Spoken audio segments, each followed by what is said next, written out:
അവസാന നിമിഷം കേന്ദ്ര സർക്കാരിന്റെ ഭാഗത്തു നിന്നും വന്ന പ്രശ്നമാണ് സിനിമാ പ്രദർശനം വൈകിപ്പിച്ചത് എന്ന് റസൂൽ പൂക്കുട്ടി. 6 സിനിമകൾ പ്രദർശിപ്പിക്കാൻ കഴിയാത്തത് വിദേശകാര്യ നയവുമായി ബന്ധപ്പെട്ട പ്രശ്നമുണ്ട് എന്ന് കേന്ദ്ര സർക്കാരിന്റെ നിർദ്ദേശം ഉണ്ടായതിനാലാണ് എന്നും റസൂൽ പൂക്കുട്ടി ഇന്ന് പ്രതികരിച്ചു. ഇത്തവണ വരുന്ന എല്ലാ ഇന്റർനാഷണൽ ഡെലിഗേറ്റ്സും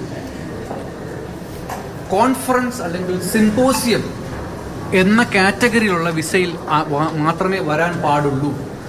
കൃത്യമായി ഇത് പാലിക്കണം എന്നുള്ള നിർദ്ദേശം IBയിൽ നിന്ന് സെൻട്രൽ ഗവൺമെന്റ് തന്നെ അറിയിച്ചു.